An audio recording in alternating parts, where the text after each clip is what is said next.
If you're a fearful avoidant or you're in a relationship with one, you are no stranger to their intense emotional reactivity. This is actually a distinctive and oftentimes misunderstood trait of this attachment style. So let's talk about where this comes from. By the way, if you're new here, I'm Rachel, a self-worth and relationship coach that specializes in attachment healing so that you can love yourself deeply and connect with others fully. I am also a healing fearful avoidant myself, so this is in fact a sneak peek inside the FA mind. This infamous emotional reactivity isn't random, and it's certainly not a signal that you're broken if you're a fearful avoidant watching this. It's a protective survival response rooted in the push-pull dynamic. It typically stems back to childhood. This can happen in your adult life, particularly traumatic relationships or a loss, as our attachment style can change over the course of our lives, hence why people can become secure. But typically speaking, this is rooted in your primary experiences with your caregivers. And fearful avoidants oftentimes grew up in very unpredictable, inconsistent environments, as sometimes love felt safe and available, and other times it felt rejecting, critical, or even scary. Inconsistency essentially splits the nervous system into anxious and avoidant sides, where you were wired to deeply desire connection and intimacy, but also fear it at the same time. Also developed a deep mistrust with the driving wound, the betrayal wound. The nervous system, instead of being wired for stability, you get wired with hypervigilance, always scanning for signs of betrayal,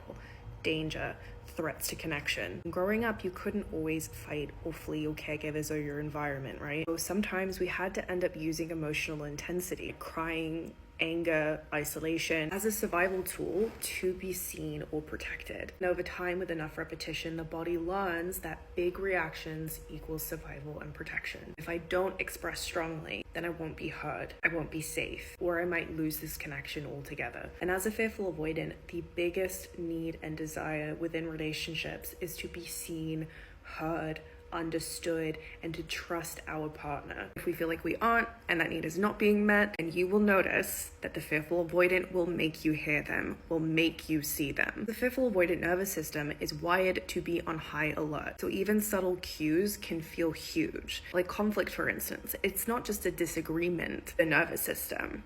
It is perceived as a survival threat, and the body reacts before the rational mind can catch up. By the time the fearful avoidant realizes what's happening, rational mind is already offline and the amygdala is running the show. And when we are in our survival responses, we are not physically prioritizing connection. We are in full-fledged protection mode.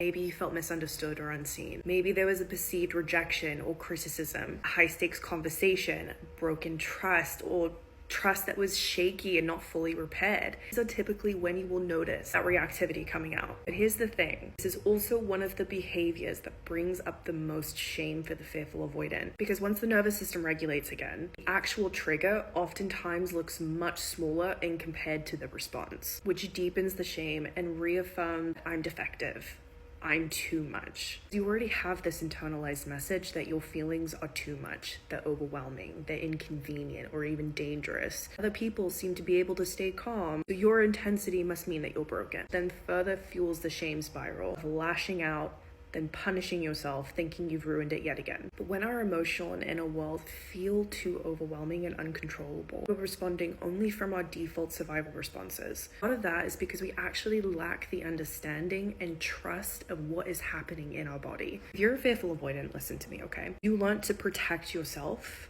by disconnecting with yourself and your body, only to then end up not trusting your own internal environment that is sending you signals constantly. One of the reasons why we go down the shame spiral is because we identify these signals as threats and make it mean something about ourselves. The next time that this comes up, I invite you to give yourself the permission to acknowledge that your nervous system is actually doing exactly what it is supposed to do and what it has learned to do your entire life up until this point, to protect you, rather than make it mean something about you, rather than allow it to be evidence that you're broken. Understanding what is happening is the first step in being able to change the response and create the internal safety that you never learned. Internal safety and self-trust, they're learnable skills. Hi, I'm proof of that. Hi, my clients are proof of that. Hi, people are proof of that every single day that are doing the work and healing. It's okay that you don't have the skills right now. It is okay. That is not your fault. Attachment style is not your fault. But now it is your responsibility to begin reteaching yourself that you can feel safe in your own body and in your relationships.